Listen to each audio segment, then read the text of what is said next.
Alfie is a WOR race winner. Jensen makes it 5 in a row.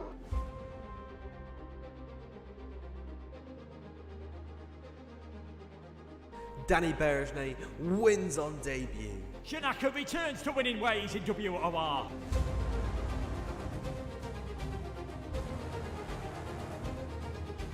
Season 12 sees a new man. It's Shadow. He is your Xbox champion. And Jensen is the new king of PlayStation. From the back row of the grid, against all odds, Nicholas Longy wins the title.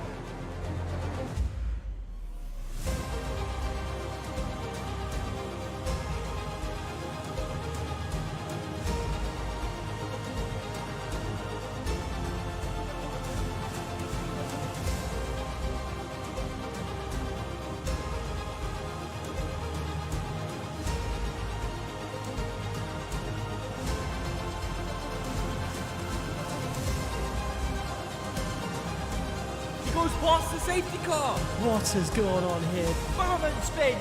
Stunning move from the Spaniard. He's taken out Rambo. Here comes Longy. We're going 4 ways down to turn 1. Oh, he's taking him out. The captain riders collide. Tomek to the inside. Got a win to Brazil. Absolutely sensational.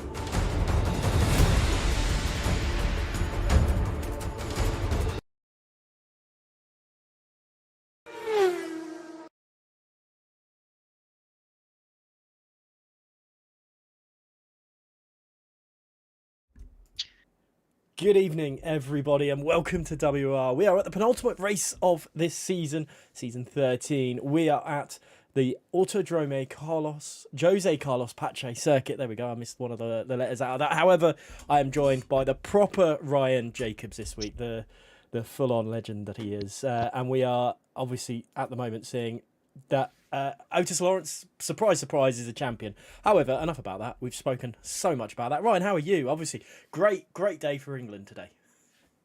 Yeah, exactly. Great day for England. Getting a win against Iran, 6-2, of course. But we're here for the race here tonight, and I'm looking forward to it. Missed last week. Heard it was once again a thrilling race. And a different winner because Otis obviously doing that the first challenge. Nice to have a new name on that top step. Yep, I think we've only had 5 drivers on the top step this season, which is incredible. There is so many drivers that I think I deserve a victory. I'm looking at Leopard and I think Axe took a victory, so maybe 6. But there's a few drivers definitely that deserved a victory, but Otis Lawrence being Otis Lawrence took that away. Just a quick note on tomorrow's Tier 2 race that has a championship still to decide. The finale at for Tier 2 sees, I said it earlier to Ryan, I completely forgotten the 2 drivers, Stonks and Levy, PSR Levy to fight it off. 16 points between the 2 of them. It's Brazil final there as well, so very, very interesting. To make sure you tune in for that one. But for now, stay with us. Let's see who's going to take the second place in the championship here. It's, I say, reminiscent of Leclerc and Perez for the real F1, but there's 3 drivers going for it. Wilson, Scyther and Smokey. Smokey looked more in control 2-3 races ago, but he's had 2 non-point scoring finishes in a row, and that's cost him absolutely massively. Yeah, and that's something you don't want towards the end of the season. Confidence starting to slip away from Smokey by the scenes of things, and that is really bad for a driver who's trying to secure that second place. And it disencourages the likes of Wilson and Cypher to really apply that pressure more and more as each race goes by. Obviously, 2 left to go, and obviously Wilson picking up some good results as well as Cypher. So they'll be certainly feeling confident here at Brazil, and it seems to me it's like a dry qualifying as well. So again, a bit more confidence for Wilson. I know he doesn't like the rain too much, so that's going to be interesting as well. But these two drivers in PSR really going to apply that pressure and probably possibly even work together here tonight to really get in front of Smokey here. Yeah, so 2 rounds remaining for those guys to really put a marker on their season. But as you can see here, Otis Lawrence has a 115-point gap to Wilson, which is in itself incredible. We do obviously have a new riser after last week's winner, PSR Nick, throwing himself up into, what's that, 6th in the championship, I think, just ahead of Placky. He's only had a handful of races, and 5 races he's had. 2 of them he didn't score points, and then he's, the last 3 races, a 2nd place, a 3rd, and then taking victory. He's been absolutely on it at the moment, and it's good to see. And you've mentioned him before, haven't you, saying that he's very much, I don't want to say one to watch, but very much one for the future. Yeah, definitely. Nick's one of those guys you just see who's got that potential to really push on forward, and I feel like definitely he could probably challenge Otis Lawrence in the future. Not right now, obviously. Otis is just a step above the rest as it stands, but there's definitely, if there's one driver who's got that potential to reach the heights of Otis, it's definitely Nick. And being so young, he can definitely get some good results, and he's already proven that he's got the pace getting a win last week, and why can't he get another one here tonight? Yeah, we'll have to wait and see how qualifying pans out for that first, but we have got our first driver on track. Let's go to that screen and have a look at Placky. So Otis Lawrence will be doing last to first again tonight to try and cement his legacy as one of the Xbox greatest ever. But there are a few drivers definitely going to try and stand in his way. PSR Nick, as we've mentioned, will be one of them. But, I mean, Cider, Wilson and Smokey all have... Actually, there's no Smokey tonight. So Smokey has he, unless those two really have an absolute nightmare of a race, Smokey might very well has lost that 2nd place challenge. Yeah, I was looking through the leaderboard and I was just like, where is he? Has he changed his gamer tag by mistake? And I had to look in the Discord to double check, and yeah, he's not racing here tonight. So he'll have a lot of work to do next week in the finale, obviously, in Saudi Arabia. And that's really surprising that you'd miss a race like this. And obviously 11 points in front, but that's a big task to pull away. If Cypher gets a victory here tonight, that's a lot of points he's got to get back, and that will not be easy for Smokey whatsoever. But Placky coming across the line sets a 107.530 first banker lap time, and I wonder if anybody else will be able to get close to that as more drivers starting to come across the line now. I'm going to go on board with Levy. He is in the title challenge for the Tier 2. He's getting some practice in tonight. McCabe Sam goes a little bit quicker than Placky. I think McCabe Sam is everyone's... favourite driver at the moment. There's always a lot of love for him, but we will go on board with Levy as he crosses the line. Matthew goes that little bit quicker, and then Cider does exactly the same. It's good to see Matthew back. But Levy coming across the line for his first time, taking Smokey's seat, and he's in between Sam and Matthew. This is going to be great for him tomorrow, but this is great confidence levels, surely, if he's putting himself up with some of the best of Tier 1. Yeah, definitely, and a lot of this is what I've been saying a long time as well. Tier 2 drivers definitely have the potential to easily race in Tier 1, especially the guys fighting at the front. It's just all about confidence, and Levi's got so much confidence glowing at the minute that he definitely is suitable for this Tier 1 grid. And I remember seeing him race in Singapore, and he was fighting Otis for the win on pure pace and merit. So he's got that potential. He just needs to get that consistency, and that's all it is in Tier 1, is consistent performances from drivers. And if Levi can do that, certainly next season as well, as he should be promoted to Tier 1, then it could get really, really interesting. So that's a great qualifying lap already, and it's a good banker, and he'll definitely be improving as the qualifying session progresses. Yeah, Axe throws himself just behind, and don't forget, Axe is a previous race winner as well. Sav only managed P7 behind Placky, the PSR driver. I'm in 8th there, with Finn only going 9th. And across the line for Wilson, it's P2. Him and Scyther are nearly inseparable. This is going to be a great race between the two of them if things stay as they are, because, well, that's the main battle to watch, I think, today. Here comes M-Racer. He's coming round turn 15. I'm not even going to try and pronounce that one. I'm not good with the names here of the corners. But M-Racer across the line. It's P6, just behind his teammate for the night. Yeah, definitely. Nice lap there from M-Racer, just slotting it in, getting that banker lap time on the board. But again, Nick as well, showing glimpses of pace as well, up into P4 too. Those two drivers definitely German allies will be looking to work together and possibly fight for the win here tonight again. But good to see PSR 1-2 once again from both Cypher and Wilson. They'll be looking to score some big points here tonight, and really still some big points away from Smokey, who's not racing once again. So that's some big news for everybody at home who's interested in the second place in this championship, as it has been close from the start of this season. And remember, Matthew could have been in that fight as well, unfortunately leaving midway through and then coming back again. He could have really been in this fight, but a bit of misfortune in league racing, and sometimes, you just need to take a break and then recharge and come back again. And he has looked like when he has come back, he's got some, well, as he has come back, he's still got that pace about him, and still a little bit of bad luck, but I'm speaking about the American Grand Prix at the World event on Friday.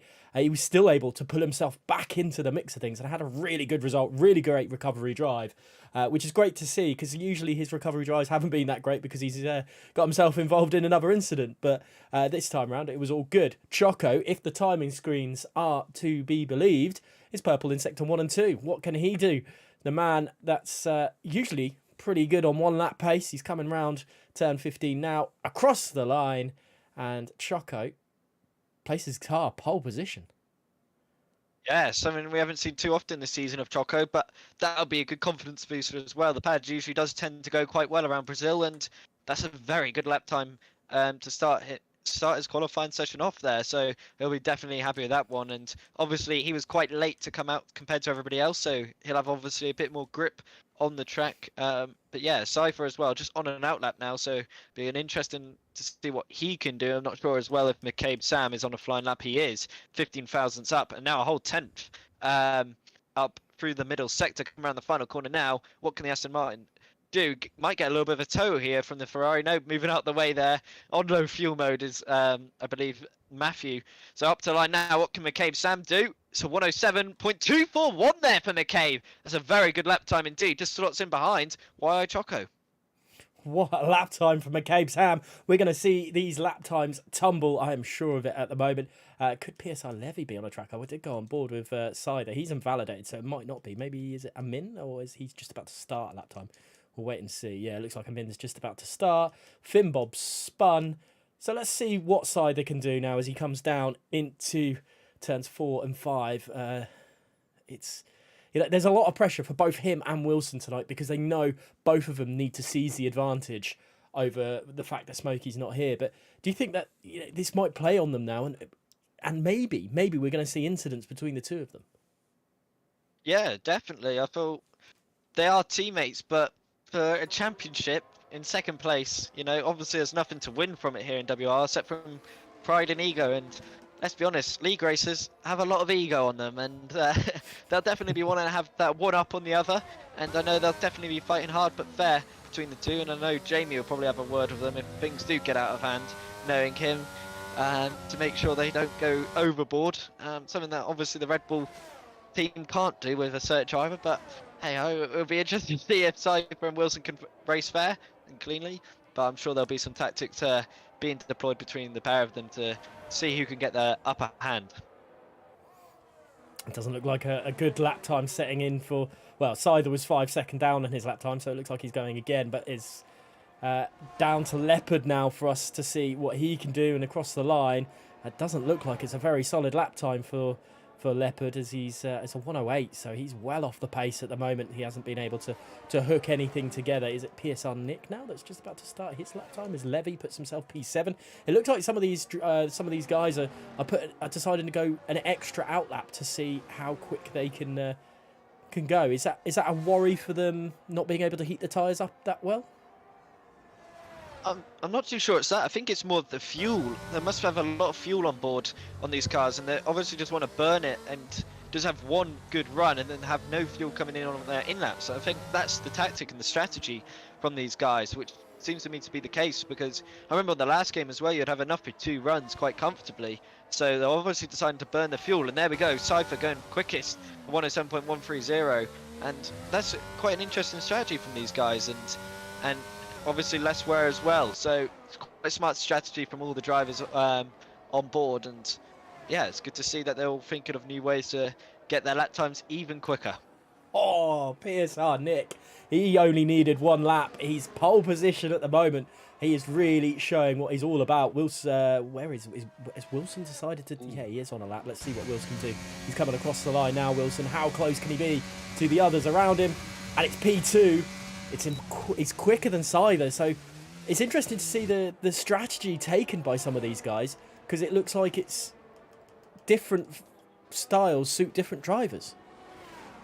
Yeah, for sure. I feel maybe it's just a confidence thing as well, knowing that you're going to nail that 1 lap, whereas possibly for Nick, he might be feeling, right, I'll take on the heavier fuel load, but if I invalidate, I know I can go again, back off, cool down the tyres, and yeah, go again. And that's possibly the strategy on him.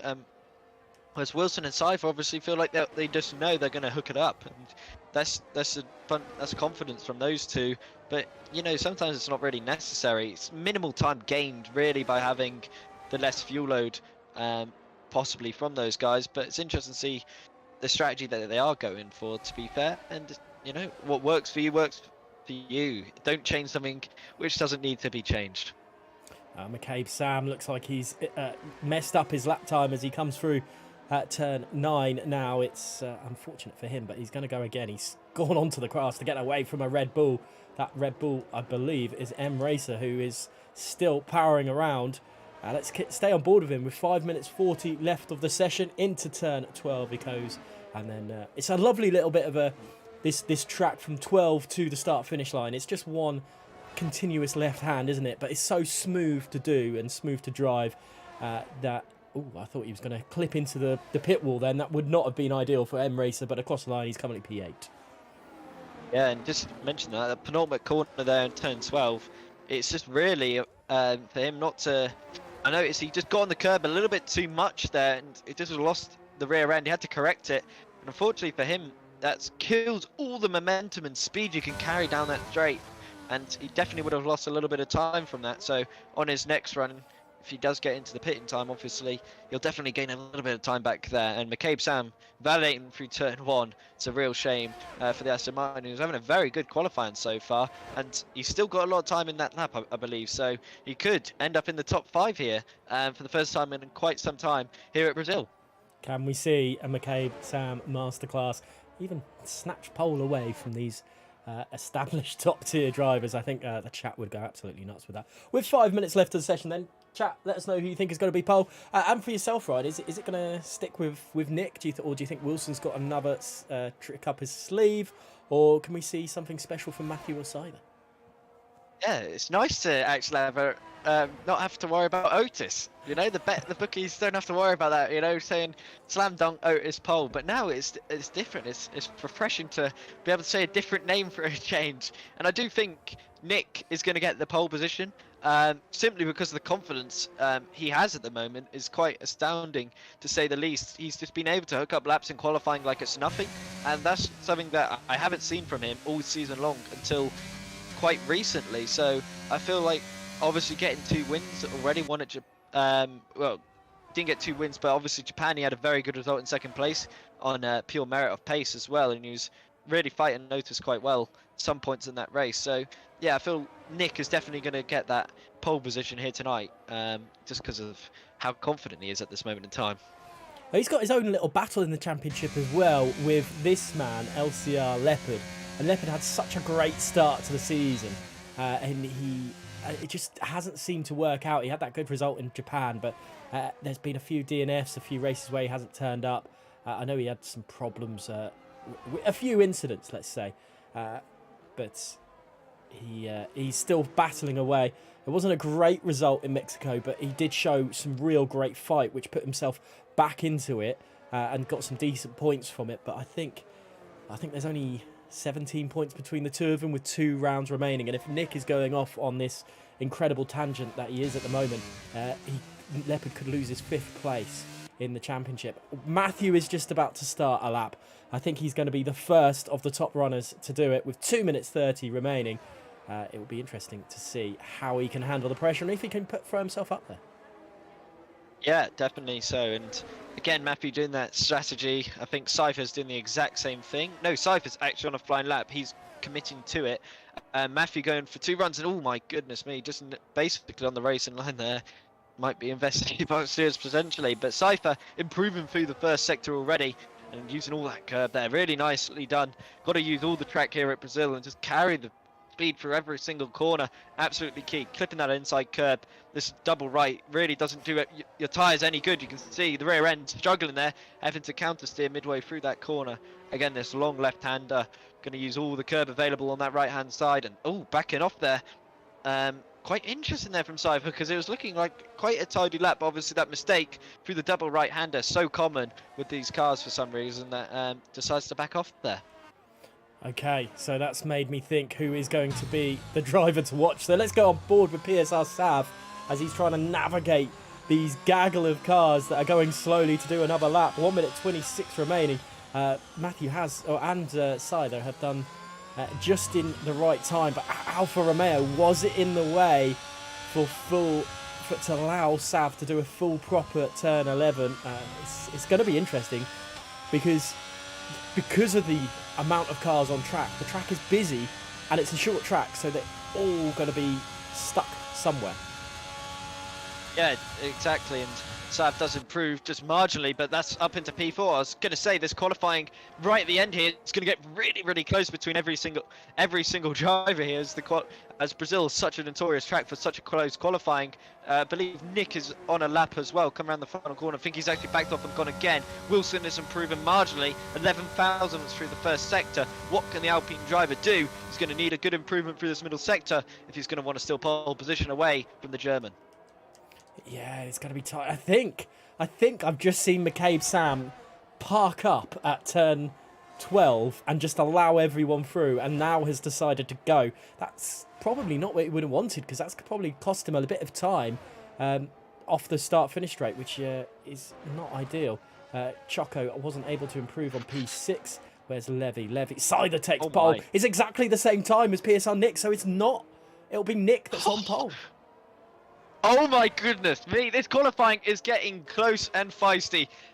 Cypher and Nick doing the exact same time, and Wilson 6 thousandths behind the pair of them. That's an unbelievable effort from the PSR guys in a 1-2-3 right now, but McCabe Sam spinning out as well on his lap time through that double right-hander. Such a common place for the Aston Martin to lose it. M Racer as well now on a lap through the middle sector. He goes. Is he improving? We'll have to wait and see. Going up to the detection point, he's down. He's going to need a good final corner after that mistake earlier on. He should gain some time back now after a good exit through turn 12, through turn 13 and 14.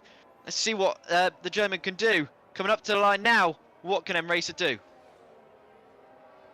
107.310 doesn't improve for the Red Bull man, and he'll be disappointed with that one. P9, and that'll be a lot of traffic to get through if he wants to get anywhere near the top 5. Yeah, Hoopalicious is pretty much in the wall as well. McCabe Sam spun. I don't think Nick invalidated, so I don't think he's going any quicker. Wilson's going in the pits as well, so McCabe Sam's time is pointless there. So that is it. That's qualifying over and done with. Levy's put himself in P4. What a lap time from the Tier 2 driver. Matthew in P5. It just felt like there was a lot of drivers that weren't able to hook a lap together at the end there. Yeah, and I'm not sure what that's down to. Possibly pressure, because I know Finn Bob as well. He did not have a lap all the way to the end of that qualifying there. It took him to the final lap. and to hook up a really disappointing lap time. And he knows he'll be quicker. He's definitely a quicker driver than that 108.791. But what a qualifying that is from PSR. Well, representing PSR, obviously individually here, but 1, 2, 3, and 4 for those guys. Matthew No. and P5 quite happy with that one. And what has just gone on there? Levy has received a 5-second penalty for illegal blocking. Yeah, he's not in control of the car. Oh, dear. 5-place penalty, sorry. But let's go down the order quickly. It's Nick, Sider, Wilson, Levy, Matthew, Sav, Choco, Sam, M Racer, and Lucas are your top 10. It's a great lap time from Lucas. We don't usually see him that high up. Toody, Amin, Axe, Placky, Hoopalicious, Jack, Leopard, Finn, and Finn Bob. Your next 9 with obviously Otis Lawrence doing the first challenge. Yeah, this is a problem, Codemasters, because it happens an awful lot, and it shouldn't. That's the thing. It shouldn't happen. It's just the fundamentals of the game that if you're flagged, it shouldn't. Yeah, I'm not going to get angry. It was meant to be raining in the race. Oh my. Wow. That Okay. is interesting. I wonder if it's going to be raining in the race again. Oh my, it is. Oh, jeez. I'm just seeing if there is a restart. I am waiting. Waiting with bated breath. Yep, Oh, yeah, restart is restart. happening. Restart is happening. Oh dear. I mean, poor Otis Lawrence. He's just done nothing for 17, Yeah. 18 minutes, and now it has to be a restart again. So we'll have to wait. You guys, unfortunately, will have to wait as well. It's not ideal. It is all changing over, and this is interesting. Jesus. I wonder how bad this rain is going to be. From the looks of things, 4 slots of intermediates and the last 3 were overcast. Wow, this is going to be a really, really great end to the race. It is, and I was not expecting that. And maybe that is why as well. It doesn't matter now because we're getting a restart of this grid. Because I thought people might have been running some possibly wet qualifying setups. Obviously now that doesn't matter because now we're getting a restart and it's worthless. So if anybody was on those wet qualifying setups for the race, then it's all been thrown away now. So they'll be a bit disappointed with that one. But everybody on those dry setups will be laughing because now they've got away with it. So it's going to be an interesting race now, and let's see who can be able to handle the conditions the best. Yeah, time will tell. Let's have a look at the standings again, just to keep you guys reminded about how this can all happen tonight. A win for Wilson and no points scored for Cider, or is it an 8th place finish for Cider or lower? Wilson will confirm being 2nd place in the championship. It could even be 7th or lower.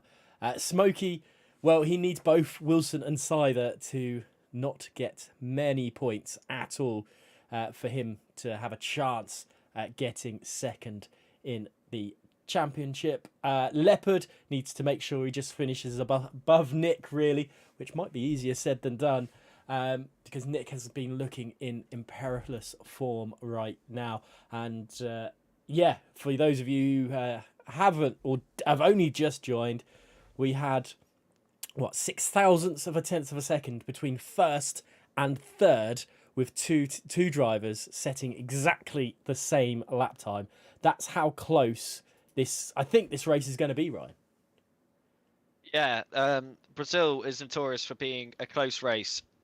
Wherever it is, whoever it is as well. And I remember last season as well, Tier 2 as well, when I was commentating over that one, it was a dramatic race there as well. So no matter who's racing here, Brazil always delivers, usually for an entertaining race. Remember as well, a really big throwback to SRC when there was a huge crash.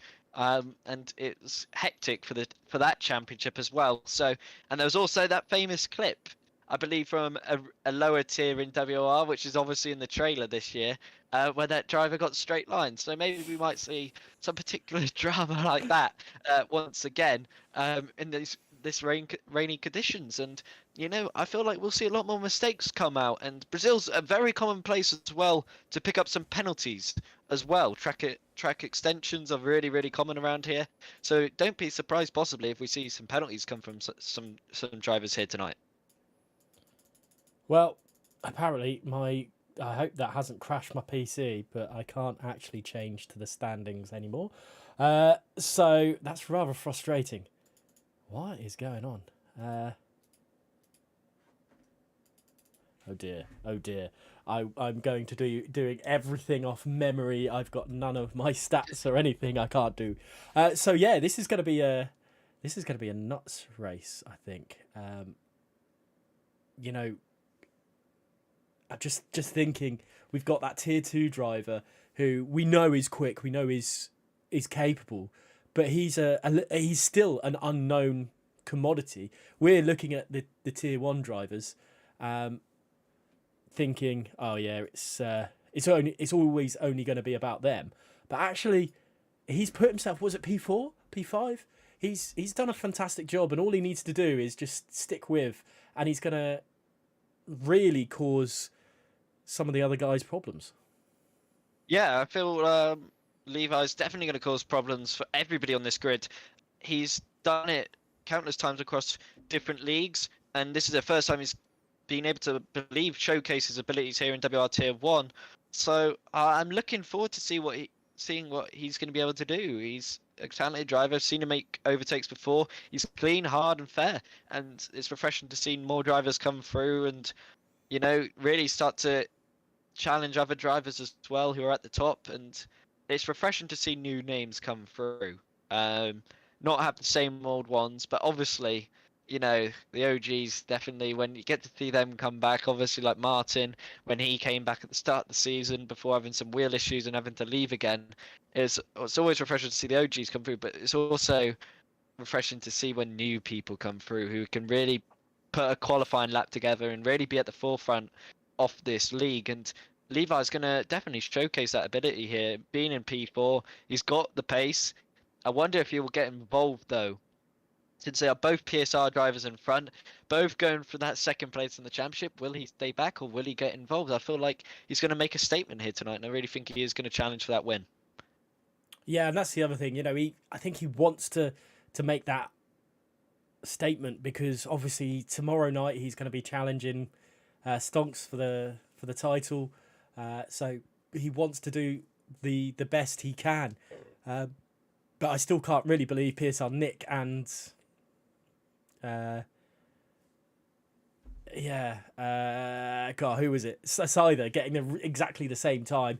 It's so close for pace wise, and PSR definitely having a fantastic night so far. But you were mentioning about these guys having the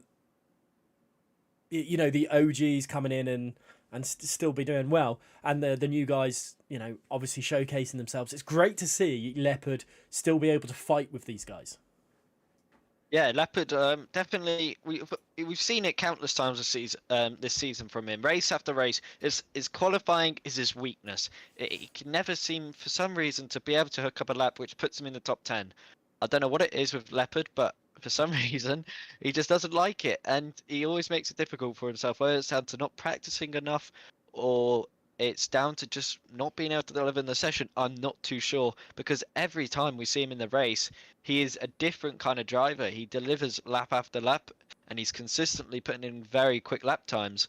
And I think he'll be definitely a threat here again, not for the win, but definitely for that possible top 10, top 5 area here tonight, because it'll be a big task. And Brazil is such a key place to have a good qualifying session at. So it'll be, again, interesting to see what Otis is able to do in all of this, because he's got a lot of traffic to get through if he's wanting to steal this win away from PSR Nick. Now, obviously, talking about overtaking now, the main points going into turn 1 down the start-finish straight and down the Retroposta into turn 4. But that's the main places. But do you think we're going to have some people try around the outside of turn 9 into the inside of turn 10, and even maybe into the inside of 12? Yeah, I think Brazil encourages overtaking. I remember doing some moves myself, obviously gonna pick myself up into turn 10. It's such a great place for just to catch a driver out, because everybody takes a nice wide line, uses all the track available to them, going right up to the white line. So if you get a good run off the exit of turn 9, you can really get up close. You can definitely dive it down the inside and make that move stick. And it depends who you're racing against as well. Some people will obviously cover it off, but others will give you that space, and you've got to take your opportunities around Brazil. You don't want to be held back by anybody, because once you lose the DRS, you've got no hope of really getting it back around here. So let's see how this all plays out, but expect a lot of moves, I feel like, into turn 10. Okay, there's plenty of opportunities, and you quite rightly mentioned before that penalties can be picked up quite easily here. And I'm thinking, obviously, turn 1 is a great. I say a great one. It's a bad one for the drivers, for warnings, but also entry of turn 8 or the exit of turn 7. That bit, all it takes is going wide a little bit, and it really unsettles the car. And we saw with Scyther's initial last lap that it really unsettled him. Could we see a lot more penalties there tonight? Yeah, I think that's definitely going to be a place where there's going to be a lot of that rear ends being a bit loose and going a bit wide, for sure. But maybe with that extra fuel load, might keep that rear planted a bit better. Maybe towards the end of the race, with worse tyre wear, we could see a lot more drivers struggling for grip and potentially running off a bit wide. We'll have to wait and see how they all adopt and take the lines as well, and how much speed they decide to carry through those corners, because obviously it's going to be a bit different for each driver, to say the least. But I feel like, again, like you mentioned, it's definitely going to be a place where a lot of drivers are possibly going to be picking up some penalties. Now, not to sound like a broken record, let's go back to the champion screen. It is this man who is the champion this season. Otis has been absolutely phenomenal. We can't really say more words about him, but obviously the likelihood is we're not going to see him on Xbox for much longer. How far do you think he is going to able to get in just F1 esports in general?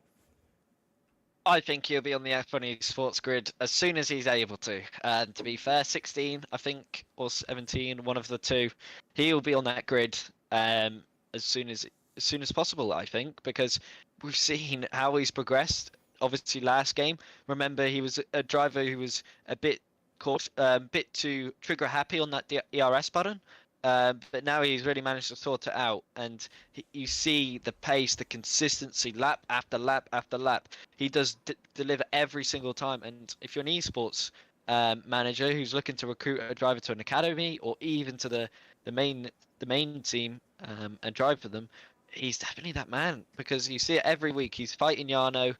I saw that 1v1 he did against him, and he was beating him at certain tracks, and that's a 2-time esports world champion, and he's beating him like it's nothing. So I feel like he'll be on that grid as soon as he's eligible to do so.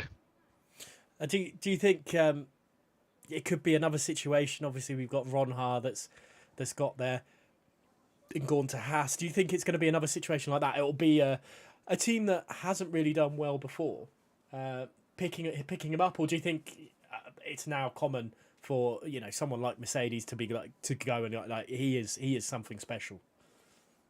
Yeah, I wouldn't be surprised if he went to a lower team like Haas, Williams, to really just look around and just maybe go to these lower teams. It's good to get that first year. You've got no pressure on you whatsoever. Whereas if he went to Mercedes, a Red Bull, McLaren, for example, or Ferrari, he would have that pressure instantly to deliver results. Whereas Ronha going to Haas, a team that hasn't even got many points, I believe, in past seasons of esports, and I think their highest ever position was 9th or 8th, possibly, but never higher. And now Ronhar's there. He has no pressure whatsoever. He's delivering week in, week out, getting pole positions, getting race wins, and that gives confidence to a driver, knowing that they have no pressure on their shoulders. And I think if Otis follows in that direction, he'll have the same kind of results as Ronhar. Now we're just waiting. The lobby is ready. We are in the pit lane, so it won't be long. They're just adjusting strategies, maybe. I mean, with the inters, surely it's got to be a 2-stop here, because it's quite high. It's weird. It's quite a high tyre deg for wet weather, but dry tyres, it's not that bad. It's a bit of a weird race like that, but I don't think it's going to be too much longer. As we get the lovely bots in the chat again, that's always lovely. So it won't be long. We will be racing very, very soon. I think lastly for you, before we get going, who do you think is going to win this race? Ooh, it's a tough one actually, because now it's the wet conditions. I think we've seen how Otis has been able to handle it, but that makes overtaking way harder. Because you've got to have it on pure pace. You've got to be at least 2 to 3 tenths per lap quicker than them to be able to make an overtake. So I think Otis might be really struggle to get the win here tonight. But I do think I'm going to say this. I feel like it most likely will be a Cypher win. I feel like Cypher's going to pull it off. He'll probably get past Nick quite early on and manage to hold him back. Okay, fair enough. Chat, let us know who you think is going to win as well. It'll be great to hear your responses for that. You know what? I've got 2 people. I'm gonna say it's gonna be one of 2 people, and I'm either gonna be incredibly right or I've just jinxed both of them. So first of all, I'm gonna go for a last to first challenge from Otis Lawrence. I reckon he could very well do that. But also, I'm gonna throw Levy into it. I'm gonna say I think if it's not Otis, I reckon it will be Levy. So that'll be interesting. But we are heading over to the main screen now. 8 seconds until race, and this is going to be a very, very, very tasty turn 1. If you don't want to know the World Cup results, don't listen, because I'm sure there's going to be plenty of shouting in the chat. But we are on 5 lights here in Brazil. The penultimate race of season 13 is underway, and I think Sider's had a really poor start in comparison to Nick, but his second getaway is incredible. They're side by side into turn 1. Nick's gone a bit further out wide. I think they're going to continue to go through it, but they're still side by side through the center S's. Somehow Nick has held on to the place, and positionally, M Racer is up 2 places. There's just a gaggle of cars in the background as Hoopalicious is dropping back behind Axe. But Otis Lawrence is up 6 places. There's a car off in the background as well. Yeah, McCabe Sam, he got tangled up, and then the massive crash. Oh my goodness me! Chuddy and Anamine have come together there, and again, there's more contact in the background. Hoopalicious going into the back of McCabe Sam. I think that's a safety car deployed. It is, and that was oh my goodness me! What a crazy start that was, and it was all kicking off there. A lot of drivers. McCabe Sam got caught out and gotten on the power a little bit too early, and he was going sideways there, and that's what I mean. When these drivers are being so used to doing tried conditions, when going into a wet race, they can feel a bit unsettled. No formation lap as well gives drivers no time to adapt. And that's why you've seen a few mistakes from certain drivers here. Otis Lawrence up 8 places. VSL Finn up 5. Great start from him. Hoopalicious up 4 as well. But 2D, Amin and Axe, all the major losers from that. M-Race has had a great start. Lucas is up a position on McCabe Sam as well. McCabe Sam's, I think, the safety car may have saved him a little bit there. It'll be interesting to see who and what pits. There is a pit there for Otis Lawrence. Has Otis picked up damage through all this as well? Could he have been involved in something? Let's have a look at it from his point of view. There is a new front wing going on at that Mercedes. Yeah, that's a big change, because all that hard work has gone undone for Otis. He made 6 positions up there at the start, and now he's lost them all, but gaining a few back now as a few other drivers got damaged. So back up into 17th place. He'll be a bit relieved about that, but he's got the confidence. He knows he can make a good comeback here. Safety car's giving him that chance to make some moves and get some positions back again once we go racing here. But yeah, some good starts from drivers. Finn having a good start, up 6 places. So he'll be fueled with confidence right now in P12. McCabe Sam having one of the worst starts as well, down 2 positions. Obviously the guys at the back getting involved in some kind of contact. Axe will be a bit disappointed with that one, but yeah, it's an interesting start to qualify to this race so far. Nick as well. I was really surprised how much space they left each other. Wilson could have fit his car through the gap. It was that wide. So much respect was shown between the pair of them. It was almost too kind. But you are remembering that they are both in PSR, and I think Nick knows as well. He doesn't want to cost his teammate a championship fight in P2. There is no change in the top 6. It's very, very settled there, but that was great driving. Like you say, great respect between them as well. If they did catch themselves running there, I think PSR would be very, very frustrated with that. But yeah, the PSR definitely holding out that top 6. I think it's only Matthew that is a different driver from all that. So incredible scenes. Is that Otis back into the pits my God! again? He didn't change the front wing. What is going on with this game? He's pitted again for a new front wing because the game has not registered him getting a new front wing. That is unbelievable. I've never seen that in league racing before. Why he would pit again? That is so bizarre for this game to give him a not change the front wing. When have you ever seen that before? This game surprises me more and more every single day. But yeah, the camera angle as well is a bit broken. For me as well, it won't let me go on board with him at all, so there we go.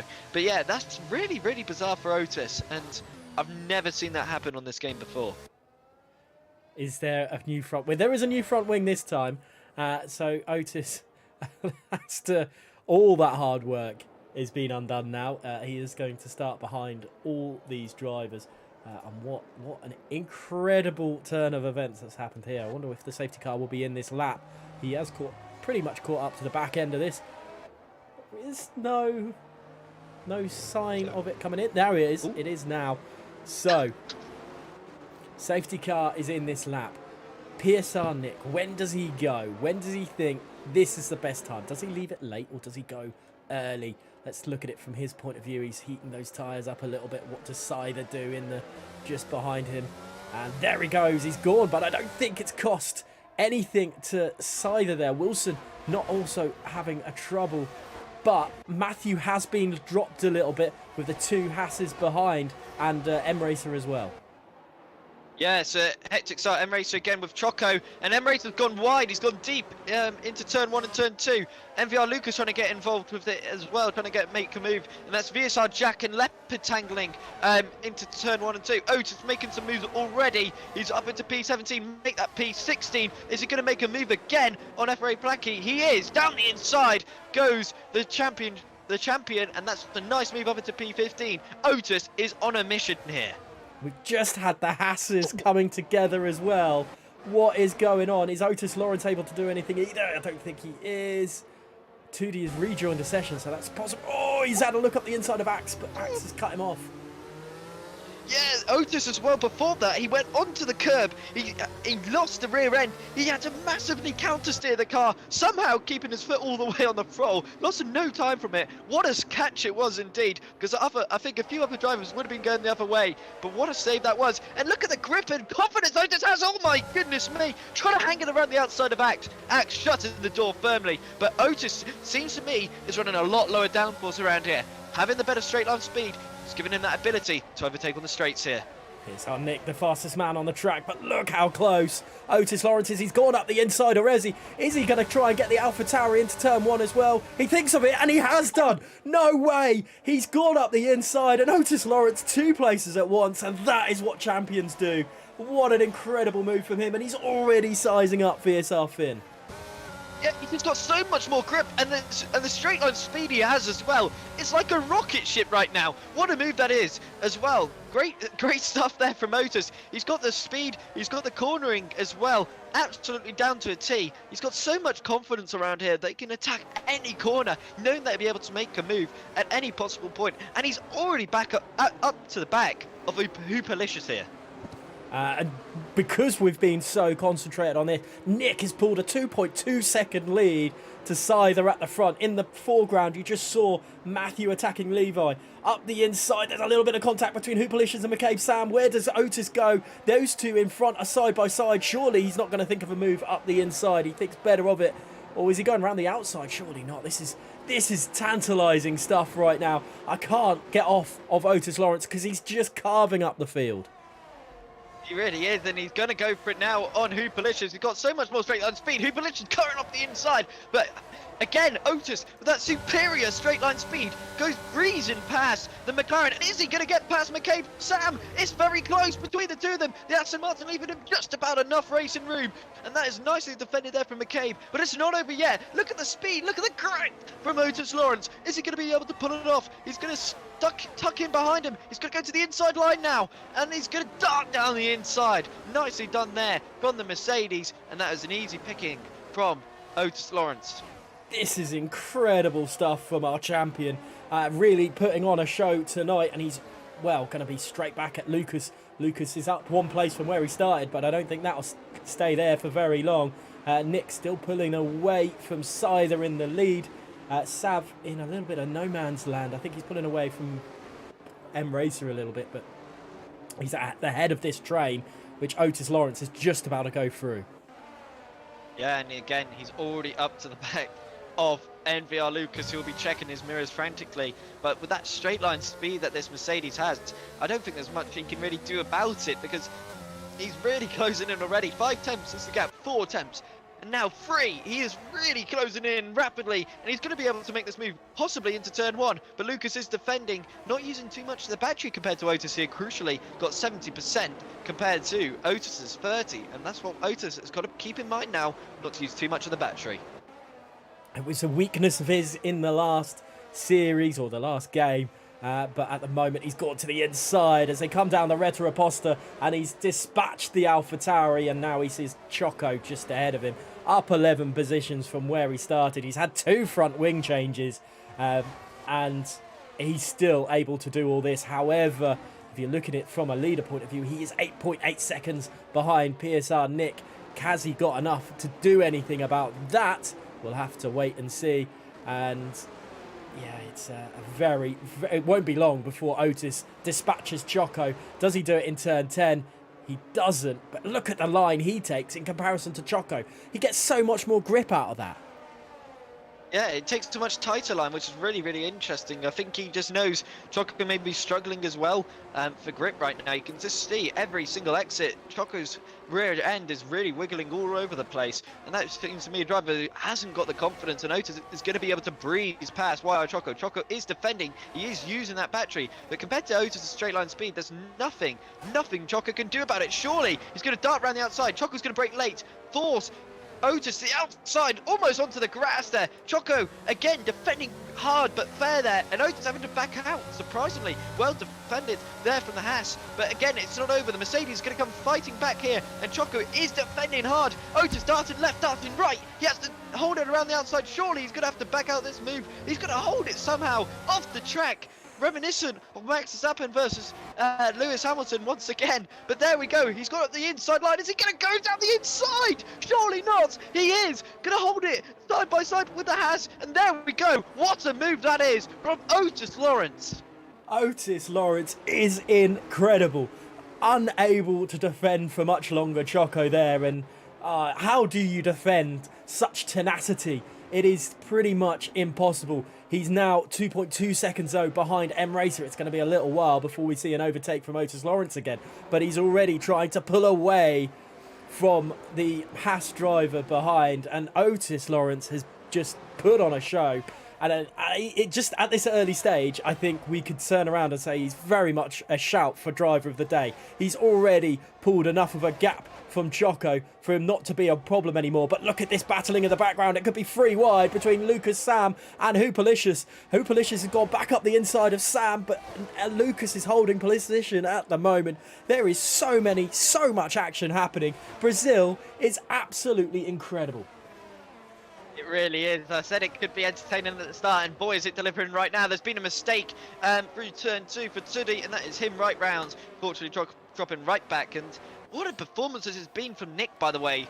3.7 seconds in front of Cypher. He's on another level right now. He's on the same kind of pace as Otis Lawrence right now, just pulling that gap lap after lap, and that is something thoroughly to be entertained by. I'm just going to look at his lap time. So 117.3 was his last lap time. Let's have a look at Otis Lawrence here, and again it's a 117.4. So they're both lapping very similarly right now between the pair of them. So this is really fascinating to see that Nick is actually on a similar playing field to Otis right now. Obviously Otis having to mind traffic, but at the same time this is a good sign of pace from Nick, who now sets an even quicker lap time for 116.940.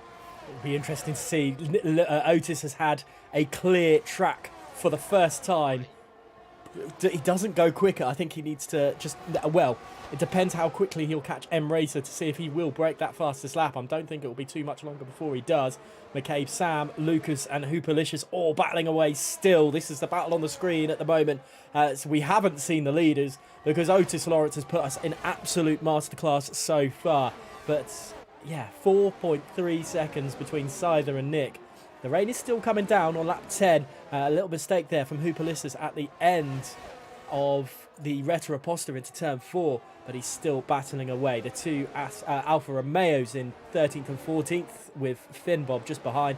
Finn Bob's had a bit of a good start. Good start to this race. He's up 4 places. And he's holding position nicely for him. But I'm impressed by Lucas. Lucas is still doing well. And he's holding on to that final point scoring position at the moment. Yeah, and it's a good start from Lucas. He's doing well. And there's Superlicious going down the inside of McCabe Sam. These two have been fighting all race long. And they're still side by side. And there we go. Hoopalicious onto the grass there. Trying to hold it around the outside. Massive mistake on the exit.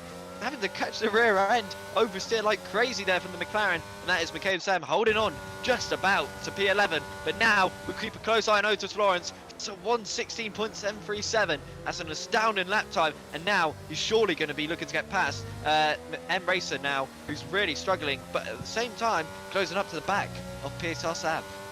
Ooh, VSR Jack getting a 5-second penalty. He's out of the race. He is DNF'd. I wonder if he's had an incident, but that fastest lap from Otis Lawrence was very much a case of enter the champion. He is definitely here for blood. He wants a podium. If he gets a podium tonight, that will be incredible considering the start of his race and what the game has done to him, unfortunately. But nothing less than we have come to get used to from him, really. He's been like this all season, but he's just been doing it at the front of the grid, and now he's going through the field. He's all over the back of M Racer, but at the moment there's just no opportunity for him to overtake. Yeah, it's just M Racer parking the car in the right position at the right time, and it's making his car as wide as possible, trying to help out his VSR colleagues around him. But at the same time, he's going to be after really make that car as wide as possible. He's going to have a good straight line speed, and it looks to me that he actually does have quite good downforce on that front and rear wing, because he's been able to pull away from Otis Lawrence in a straight line, so that's good confidence for the Red Bull driver. And Otis looking up the inside, and that's actually forced a mistake there from the Red Bull driver, and this is an opportunity now for Otis. If he can get a good exit off turn 2 and turn 3, it looks to me like he does. He's having to lift off the throttle a little bit to make sure he doesn't make any contact with the Red Bull. He's going to tuck into that slipstream, sorry. Once again, is he going to dart down the inside? No. M-Racer braking late, but maybe too late, because there we go. Otis Lawrence applying the pressure, and that's him up into P7. A classy move from the Mercedes man. He doesn't have to do it on track. That's the thing. He's done it in the mind games of M Racer ahead. Is there something that Otis Lawrence can't do? It's just been incredible to watch so far. He's still got Sav ahead. He's had some battles with Sav in the past, and Sav won't be an easy customer to get rid of. But when it all boils down, let's have a look at lead. He's 10.3 seconds away from Nick. So this battling is hurting him, but he's got some incredible pace. I think Nick might have this in the bag because it's 4.9 to Cider behind, but maybe he's running a little bit more of a wet race setup than the rest of the guys out there. Yeah, possibly so. It's now down to 8 temps as well between Otis and PSR Sav. It'll be interesting to see what Otis can do about it. Down to about 20% on the battery there, so he'll be looking to recoup as much as he can, maybe once he's in clean air, and really apply that pressure to Matthew, who's about 1.8 in front of PSR Sav. So it's interesting to see how these gaps are starting to form a little bit now between Levi, Wilson and Cypher, of course, around about a second, 2 seconds in total, obviously, between all of them together. So it's interesting to see how this is all playing out. But again, Sav as well, got to be checking those mirrors frantically now, because now Otis is around half a second behind him. Yeah, let's continue watching that battle for P6 now, as Otis Lawrence is closing in on the Haas driver. And just ahead, you've got Matthew, who's 1.7 seconds clear of Sav. So it'll be interesting to see how close Otis can get to. Well, I'm just thinking that Otis is going to breeze past Sav. That might not happen, but we will wait and see. And look how close he gets to the back end of that Haas through that corner. Is it going to be enough grip for him as they come down to turn 14 through turn 15? The Haas driver, he's probably not happy to see that Mercedes behind him. And here comes Otis Lawrence. It's going defensive into turn 1, into the center S. Otis is... Oh, that's a switchback if that's worked. What a move from Otis Lawrence. Is there something he can't do? I'm not too sure. If he is possibly might have some front wing damage from that move. It looked to me like he hit the rear end off the back of Otis, of Sav Legend. Possibly to me, he might have front wing damage once again. You're seeing him struggling with the front end, possibly. It might be okay, actually. Seems to me his car's okay. He's decided to let Sav back through out of pure respect, I would say, for a bit of contact, which clearly unsettles the car of Sav Legend, and that is a real surprise there from Otis, and maybe it's possibly desync as well. But my oh my, that was a fantastic effort there from Otis.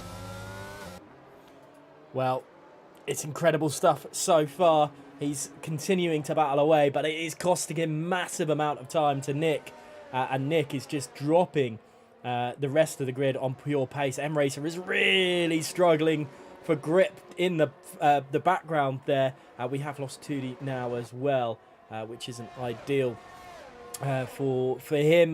No points again, unfortunately, tonight for the Aston Martin driver. Otis Lawrence just falling away a little bit from Sav ahead. But that was such a great attempt into turn 1. It just wasn't meant to be in the end. But he has dropped a fair whack of time to Sav now. Yeah, I think he does have wing damage. It's the only possible explanation for that move and how it played out, because it looked to me it was a massive thud into that corner, and yep, he's definitely got it, because you can tell by the cornering speed, and now he's drifting around the corner, for goodness sake. He'll definitely need to box relatively soon if he wants to have any chance of getting back in this race, possibly a lap or two early with the pit stop. And you know, he's got the pace to make up for the deficit of around a 5-second added pit stop. So I wouldn't be too surprised if he does decide to pit now and maybe nurse his tyres toward the end, because we've seen it before from Otis. He can do that. He can make his tyres last a lot longer than other people. So let's see what Otis does. But he's got to pit now, because he's definitely got some front wing damage. Yeah, there's definitely something unsettled with his car. He's dropping from Sav a little bit.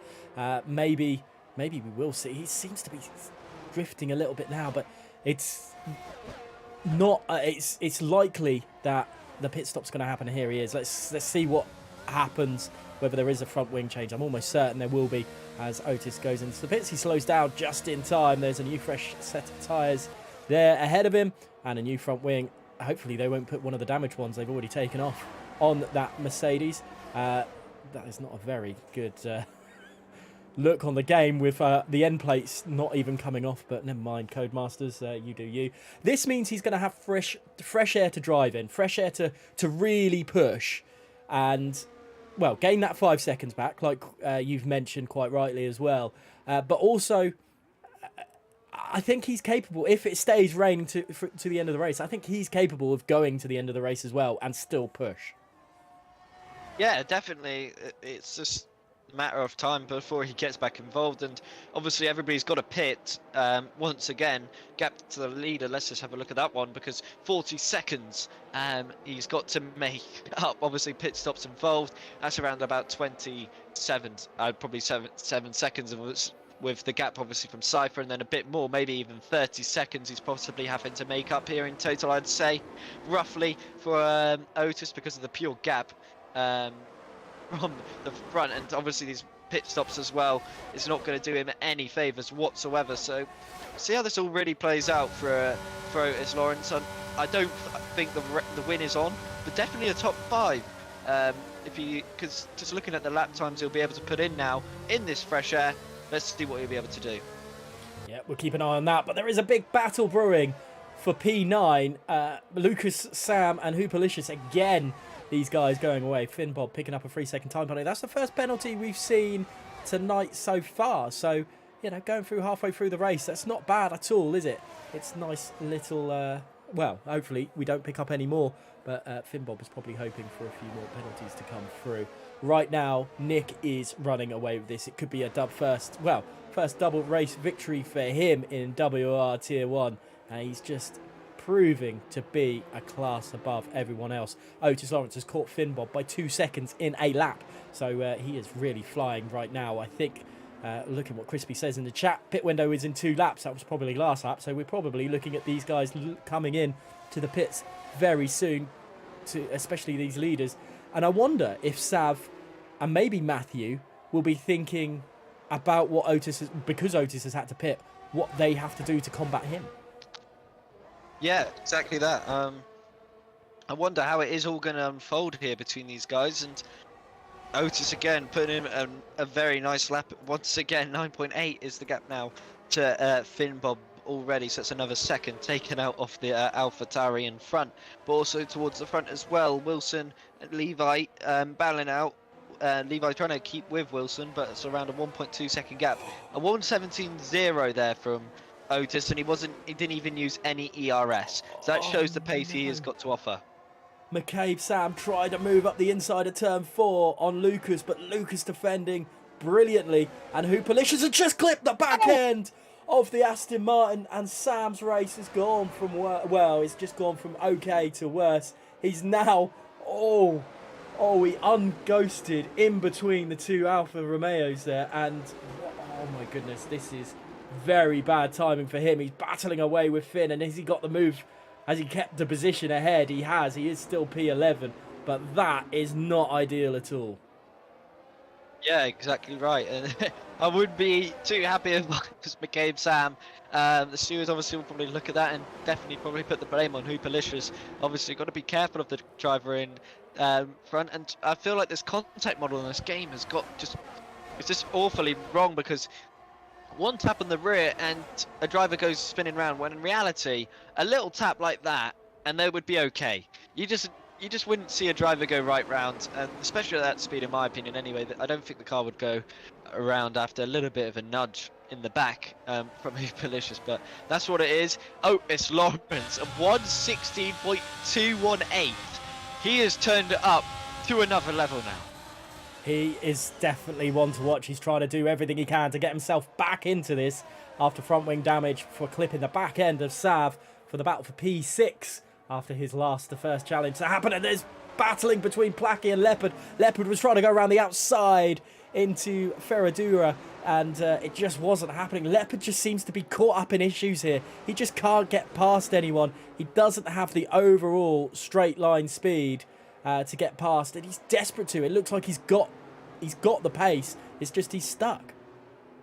Yeah, and just you could tell how desperate he is to try and get past the Mercedes. He was drifting through that double right there, and I'm surprised he didn't lose the rear end through turn 10, but he managed to catch it brilliantly, and that put him back on the front foot once again. Axe obviously making a pit stop as well. Wonder when everybody else will decide to pit, because again, you don't want to leave it too late, because the undercut can be quite effective around here, but also the overcut having better tyres towards the end of this race definitely can be quite efficient. So at this moment in time, the two Alfa Romeos having a little look at a battle, but McCabe Sam pulling away from the two Alfa Romeos behind.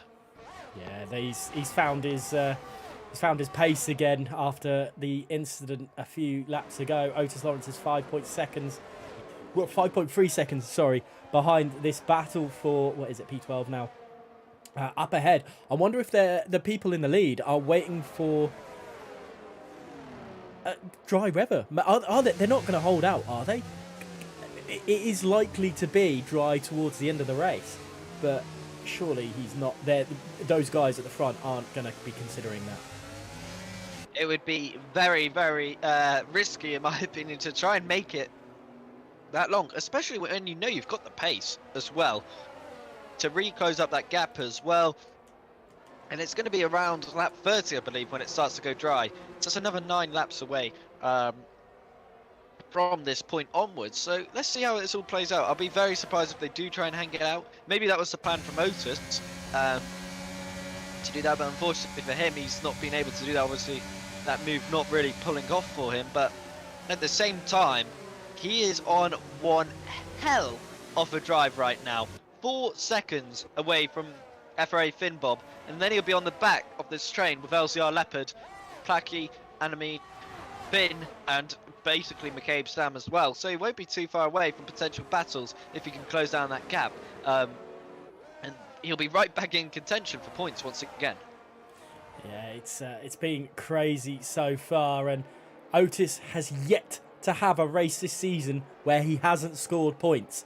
Could tonight be the race? We'll have to wait and see it up. Ooh, I thought Placky was going to go up the inside of Amin there, but it wasn't to be. Otis Lawrence is 3.3 seconds behind Finn Bob, who's just on the back end of this. Leopard tried to make a move on Placky, but it just wasn't happening either. And it's just, this is such a cluster of cars that Otis will have to dispatch quickly if he wants to get any undercuts, overcuts, or whatever on the drivers that he was battling with before. Yeah, I'll tell you what, Wilson has done a good job now. Closed right into the back of Cypher, up into in P3 still, but now he's within DRS range and slipstream contention, obviously, so he's going to gain a lot of time back. Let's see how he is through this middle sector and how he does close down, and that is Leopard going down the inside of Placky. A nice move. All that frustration that's been built up, he has finally got past the Mercedes man, and he'll be very happy with that move. Yeah, he was desperate to do it, but he's finally gone through. It's still raining. These guys at the front, I wonder if surely they've got to go into the pits soon. These tyres will be very, very worn by the end of... Oh, well, they seem to be handling it pretty fair, to be honest. Let's have a look at the interval to the leader. Otis is 37 seconds behind Nick, so he's not catching massively to Nick. It is more everyone else behind. He's slower. Nick is still lapping in quick times. Yeah, exactly, and doing these good times, and he just knows he's got no pressure now from Otis, who is onto the back of FRA Finn Bob already. Now he's officially in this train after turn 1 and turn 2. He'll be right within these guys and really being able to put up a fight with them, and I'm sure Finn Bob will not make any effort to get out of his way. And here comes Leopard down the inside of him and that's a nice move again from Leopard. He's finding some confidence now and finding the grip to really start utilising that pace of his, and now he'll be trying to get past the Irishman of Finn. Yeah, Leopard, as soon as he's managed to find a way of one Mercedes, that Mercedes of Placky, he's been able to start really flexing his muscles a little bit and getting through, but he's got another Mercedes at the back of this queue, which will be, well, probably a little bit of a bane of his existence, because Otis will not take any prisoners right now, and he's going to be massively taking any sort, I don't want to say risks to overtake, but he's not going to hold back. Yeah. There we go. Mike cut out for a second there. Yeah, exactly. I don't think he's going to take any risks whatsoever, because... Or actually, no, he will take risks, because what's he going to lose? No points? Exactly. So he's going to go for the moves, and he might go for a darting move down the inside, but I don't think he'll need to do that. I think he'll just do it on pure speed, pure merit. There we go, down the inside of FRA Finn Bob, easy as you like. He did not put up any fight whatsoever, as he knows he's the slower driver. And Lucas has made a massive mistake with Hooperlicious possibly coming together between the two. And now Leopard going down the inside. It's all kicking off on lap 24. Is Finn going to hold it down the inside? He's going to force Leopard onto the curb. They're side by side. This is brilliant action between the Alpine and the Alfa Romeo. And that is nicely done there from Leopard. It's not over yet. Finn is going to put up a fight, but he hasn't got the ERS to do anything about it. That is Leopard now up at the P12. But I really want to know what went down between Hooperlicious there and MVR Lucas. Yeah, I was too busy watching Leopard. Leopard is very much starting to show his true form. But in the background, Placky is going to be caught by his teammate up the inside there of turn 8. And Otis Lawrence giving him room, giving him plenty of room to make a move back. But he didn't need to. And, ooh, dearie me. Did Otis nearly just clip the back end of him in? Yeah, he was marginally away from losing that front wing end plate once again, going really deep into that corner, but now he's lining up both the Alfa Romeos. He's got incredible straight line speed as Otis. He surely should be able to get both of them. That's one. Can he get the other now? Finn. He's going to look to get into the slipstream. There he goes to the outside this time, not to the inside. Finn going to give him the squeeze. Nothing Finn can do about it. And there we go. Otis Lawrence up into P13. Finn looking to the inside there to unsettle the Mercedes. He's got a good exit this time, has Finn. But again, the grip level is completely different. And he's got the RS to hold off the Irishman of Finn. Placky on the attack to Amin as well, but he just couldn't. There was a little bit of contact. And at the end of the Retro Aposta, there's just nothing for it. And Finbob trying to get involved in the action as well. But it would be rather remiss of me not to go on board with Otis again to see how quickly he catches up with LCR Leopard. And Murray really tries to make a move. But this is, you know, looking at it, lap 26 of 36. Is PSR Nick going to pit? I don't think he is. I think he's going to stay out and just wait for the track to dry up. The rain is certainly getting lighter now by the looks of things. The clouds are getting brighter and the clouds are certainly starting to open up. You can see a little bit more sunlight now, so don't expect the rain to stop. Expect the rain to stop relatively soon, I believe, and it should dry up relatively quickly, and that could be a good news for the likes of Nick, Cypher and Wilson, whose tyres are certainly struggling right now and looking for that pit stop to hurry up and relatively soon. But now Otis is right onto the back of LCR Leopard, and he might be able to get him into turn 4 as he closes up on the back on the exit of turn 3 using all that straight line speed and ERS. He's a bit too far back and Leopard has him under control for now. Yeah, for the time being, there is Otis Lawrence in P13, something we don't get to say very often. But if the rain doesn't stop, there... McCabe Sam. That was the inside. McCabe Sam goes to the inside line. That's a nice move from McCabe. He's going to hold it around the outside. These two are battling it out with a double right-hander earlier on through turn 9 now up into turn 10. Is he going to dive it down the inside? He's not this time, but my oh my, McCabe Sam is back fighting with Lucas, and it is getting very feisty between the two of them, as he was trying to do a few laps ago before he was spun round from Hooperlicious. He will be looking to line up this move relatively quickly, and the more these guys fight, it encourages Leopard and Otis to close up to the back of them. Yeah, this is going to be really... Well, we could see 2 overtakes coming down the start-finish straight. Here's at point for McCabe Sam first. Does he do anything? He looks to the outside, then goes to the inside, into turn 1, into the SNRSs.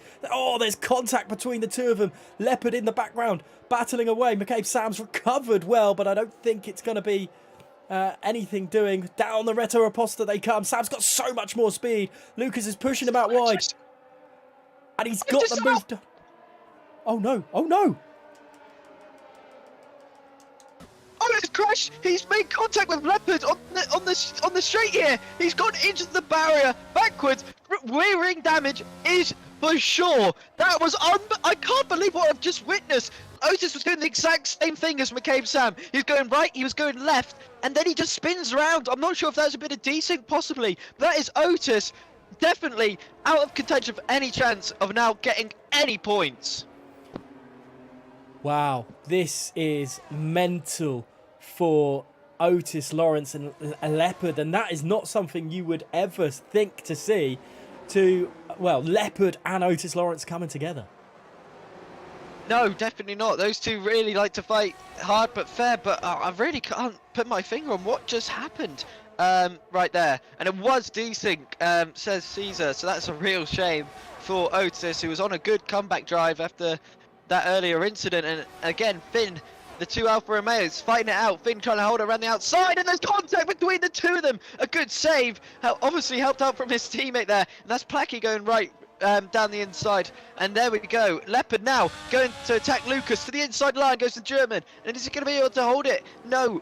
He is down the inside, and Lucas happens to concede the position. And there we go. Otis, for the very first time this season, not scoring any points. Yeah, the first DNF I've seen on Otis Lawrence's name this season. Anyone, I think, in this season in WRT 1. There must have been rear wing damage. I will check to see if there's anything in the Discord. There isn't anything at the moment, but Leopard is looking very close to points, and we'll have to wait and see if Hoopalicious gets any penalty for the earlier incident with McCabe Sam. That's something else to watch out for. But at the moment, with Otis Lawrence not coming through the grid, it's quietened up a little bit. But I do want to mention, if the rain doesn't stop, which I think it has stopped, but they can stay on inters and they don't technically have to pit. They could go the whole race without pitting. Yeah, you're exactly right.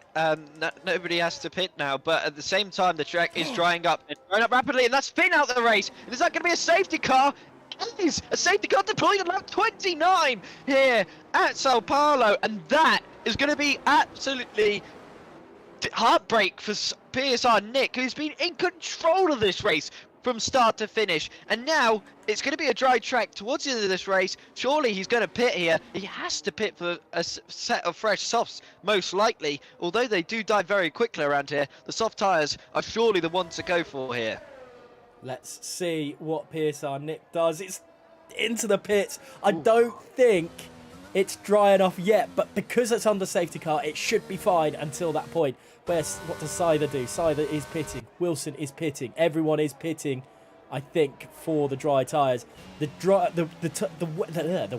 track is still wet. It's still damp, but we are in for an incredible final few laps. Nick, I feel massively for, because he was in control.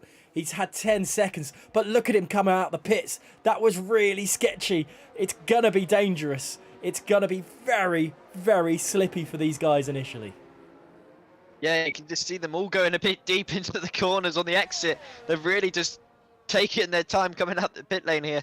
Otis, I think, will be a bit angry now that he's retired, because he's now back in the... He's going to be back in the race once again, and he really could have made some moves on this final few laps. And that is why you do not give up so early in league racing, because you never know, the very next lap somebody might retire and you're back in the race. And I can understand Otis's frustration here massively after being taken out due to desync twice, I believe. So it is what it is for Otis, but at the same time, this is going to be a fascinating final few laps now. It is, but I think Otis might have had rear wing damage, and I know how terrible this game is to drive with rear wing damage. Is Amin got... Yeah, Axe and Amin, fresh intermediate. Are we going to see something that we weren't expecting? The track not to actually dry up enough? I mean, I'm just throwing it out there. If it doesn't, are we going to see Amin win this race? That's a bold statement, to say the least, after what has been going on. It's very, very risky to do this strategy. I don't think it is the right call from Amin at all. It's going to dry up very, very quickly. We've seen this game time after time after time, how quickly it dries up the track. So it will make sense to me that he will fall off. And that's McCabe Sam going off the track and getting a penalty. I can't believe what I've just seen there from McCabe Sam. He's just got off the track onto the grass, and he just got himself a 3-second time penalty. I wonder if he'll submit that to the Stewards later on, but that was a very comical mistake there from the Aston Martin, and something you wouldn't usually see from a driver to get a penalty. But the drivers are struggling for grip right now, and every lap does hurt, and they do need to go at a quicker pace, and they do need to hope the track does certainly start to dry up relatively quickly. But both Axe and Amin have all stayed out on the intermediates. Choco pitting. There's a few people pitting. There's a few people that don't think the dries are the right idea. Mediums. My God. Leopard's going intermediates, and this is interesting because Leopard is usually one to know, very smart, very calculated. So maybe it isn't as maybe we don't get dries. Maybe it's not going to be dry enough at the end of the race, and the guys, Nick, Sider, and all that have made a big mistake. Yeah, I feel like it's just because of the pace of what they're going at right now. The track isn't really drying up at all as quickly as it usually would if they were just doing normal laps. And because they're under the safety car, they're obviously going at a slower speed, and possibly that's just affecting how quickly this track is starting to dry up. But you can tell they're definitely struggling. But I feel like come to when the safety car does pit, which will probably be around lap 32, 33, either it'll be this lap or next lap, that the safety car should come in. And I think it will be this one, as the drivers should all catch up if they are going to go at a good enough pace, especially Hoopalish. But Leopard is not struggling for grip, and he's right up to the back of Choco, who's definitely struggling. So let's see how this all unfolds. I'm not too sure what way it can go. But Nick, we're hoping that soft tyres don't. That is soft tyres up to standards and up to grip. This is so close to who could win this race. McCabe Sam is not really catching the safety car. That's a problem. He's slowly catching, but it's not. Doesn't seem like it's enough. And the guy's out on track, and oh my goodness, he's going slow round corners, Miss McCabe Sam, and he's got Luke. He's got the checkpoint. I think for all this is how good a start Amin can have. If Amin can have a really good start, then we know. Well, I think that's the one really to watch out for is how far Amin can go, and then start dropping back if it does get dry. Yeah, exactly. He needs to utilise every single lap now until the end. He needs these first few laps are going to be absolutely crucial to dictate how well Amin can finish, because it is going to dry up, and his tyres are going to get really, really hot, and he's certainly going to struggle for grip. So now these opening few laps are going to be absolutely essential to how Amin can finish this race in the points. I think Nick has decided to go early, try and get some pace in those tyres. It's still a little bit wet track. He's trying to heat them up. No one else has really been dropped by him. Into turn one they go, and it's looking very tentative for a few of them. And where is... Contact, sorry to interrupt there. Lucas has definitely got front wing damage. He hits the rear wing off M Racer, and that will be his race over as well. Possible rear wing damage for him. And there we go. Axe breezing past NVR Lucas. There we go. Look at the grip that Axe has compared to M Racer. He goes right round the outside, and he's off the track there. Amin struggling to get past M Racer. McCabe Sam, who's going to make that Aston Martin as wide as he can. But look how late they can brake. This is unbelievable stuff. We could have the Alfa Romeo possibly win here at Sao Paulo. Lap 33 of 36. The Inters are still the tyres to be on, and we are in for an absolute treat. Nick is pulling away from Sider at this moment in time, but how quickly can Amin and Axe, don't forget. And look at that. Amin's already attacking Sav. These intermediates are absolutely the tyres to be on. Oh, there's a big mistake. Axe and Sav has collided, and that has left Amin to attack Matthew. Surely not. We're going to see an Alfa Romeo win a race. It's going to be absolutely incredible. Up the inside of the Ferrari. Is he going to break late into turn one on the Red Bull as well? I don't think he will. He's managing to hold on at the moment. Leopard, the fastest man on the track, but what a move. Amin is turned into Otis Lawrence. He literally has here the grip he has and the speed. We still have to wait for the DRS to be enabled here. That'll be the key crossover point. That is when we know the softs are going to be quicker than the intermediates. The softs are certainly looking to be a bit more vibrant now. They seem to have sprung into life at this moment in point, because look at the cornering speed, that the difference now, it seems similar to me, and that's definitely an indication to me the softs are now in the window, because they're not struggling anymore. I think the soft tyres are the ones to be on. through this middle sector is going to be a key indication to that, but it seems to me they're not struggling anymore. The dry line and the dry tyres certainly seem to be the one to be on. Axe has just thrown it up the middle, up the inside of Matthew there, but I think there's certain points which is definitely into tyres, and there's certain points of the track which are dry. I think Nick's got this. He's got a 2.8 second lead, but Amin is all over the back of that Red Bull again. Will he do it? He's going around the outside, surely this time around. There's a yellow flag somewhere on track. It's it's a McLaren, but up the inside, Levy has managed to hold the Alfa Romeo this time around, but I don't think Axe is going to give any sort of respect to anyone. He's just going to throw it. He's going to go as fast as he can. Yeah, I think Axe has got a bit more pace than Amin as well. Between the two of them, somehow Amin catching the car. That's unbelievable car control from the Alfa Romeo. But Axe is really not in the mood to hang around here whatsoever. Is he going to go around the outside potentially? No, he's not. Not through this double right. But at the same time, oh my goodness me, these guys are really giving it a roll on these final few laps. Is Levi going to make it interesting between Wilson and himself? Doesn't look to me he's going to get involved. He's too focused on Amin behind. But at this moment in time, Levi doing a cracking job in P4, but at this moment in time as well, Cypher as well, just extending that gap from Wilson as each lap progresses, and that's going to be key for the battle for second in the championship. It is indeed. Nick, though, is 3.1 seconds ahead. He has controlled it. There was a bit of a worry about whether this safety car had halted his charge. Definitely no worry now. And Axe, a Leopard, fastest man on the track. It still looks like Inters are the tyres because Leopard is caught up to the back of this. Where has Leopard come from? He's 8th now. He's got points. He's got major points as well. There's contact again between Axe and Amin. And Axe is definitely holding no prisoners. Here comes Matthew on the final lap. I think Levy's having a go at Wilson as well. That's going to be great for Cider. And there's a McLaren going off. Oh, that is Hoopalicious' dead car. Sorry. But there's still action going on as well. It looks like the softs are now the tyres to be on, because look how close Matthew at the inside of Axe. What a move if he can hold it on, but he can't. At the moment, it's still side by side through the turn 9.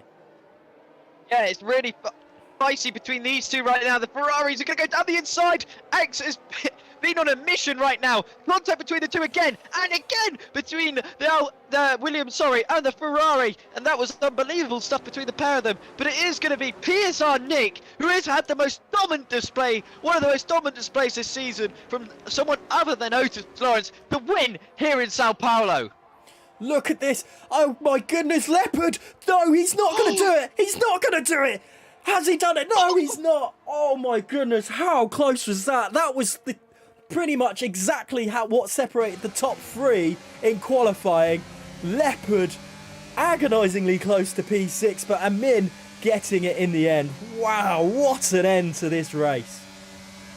That was sensational. What a finish here in Sao Paulo. I was not expecting that one here tonight, but my oh my, that was unbelievable stuff from start to finish there. I was thoroughly entertained on those last few laps.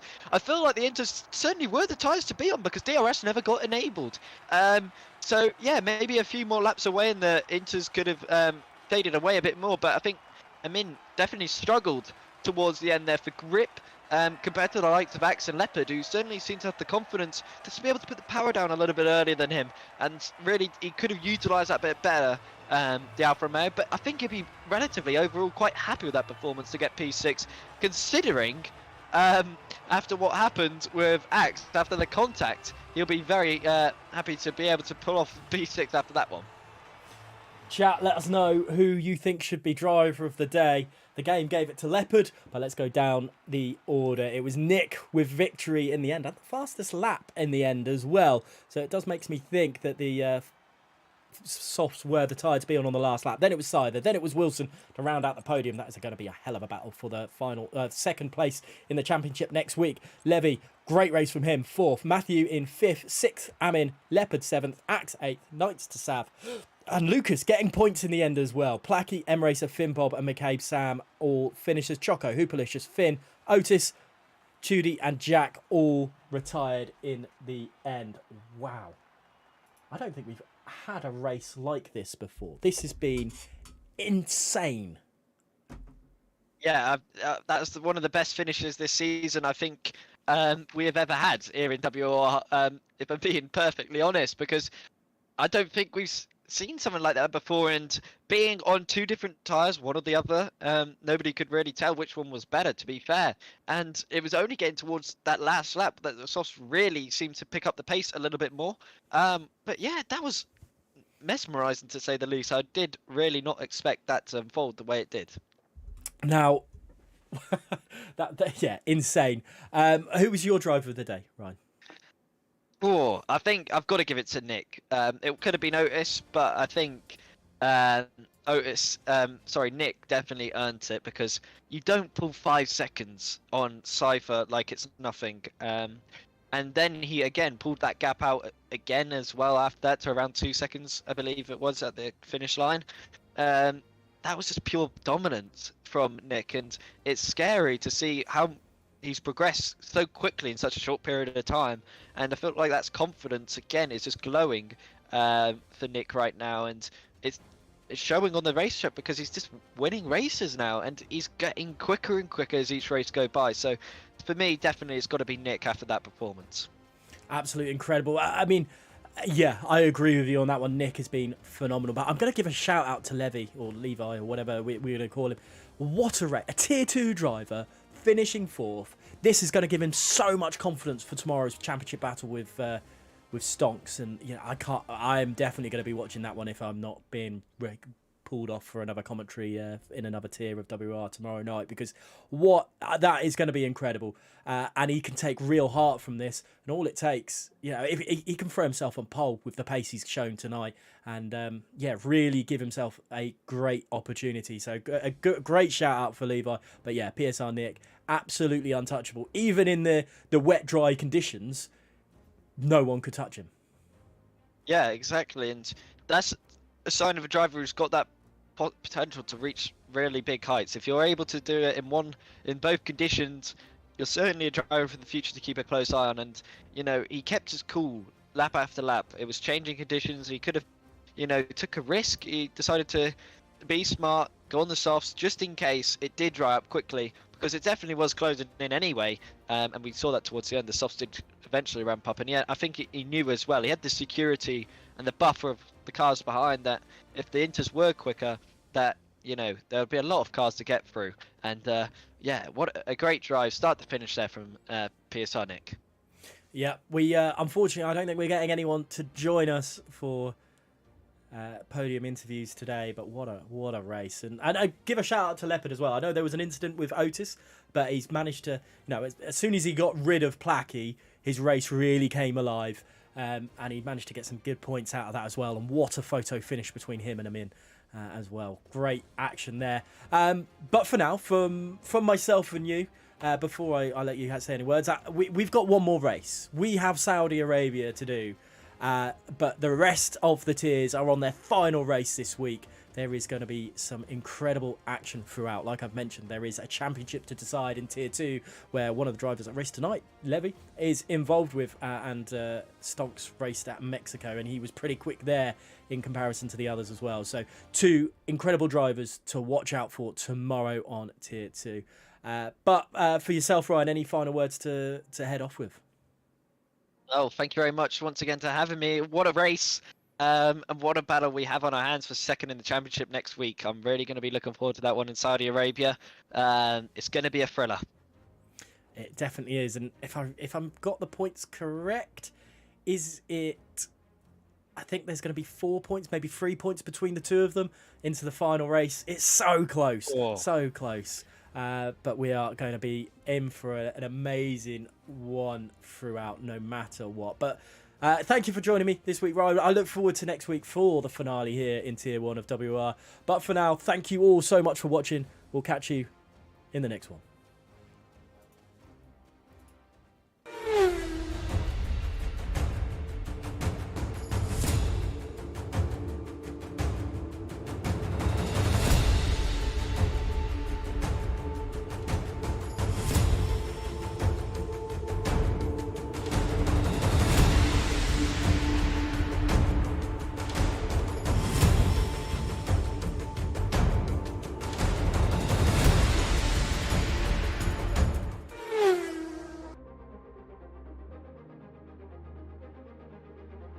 Alfie is a WOR race winner. Jensen makes it 5 in a row.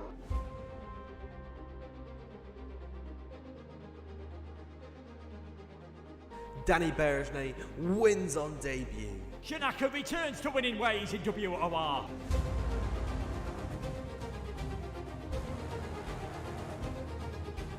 Season 12 sees a new man. It's Shadow. He is your Xbox champion. And Jensen is the new king of PlayStation. From the back row of the grid, against all odds, Nicholas Longy wins the title.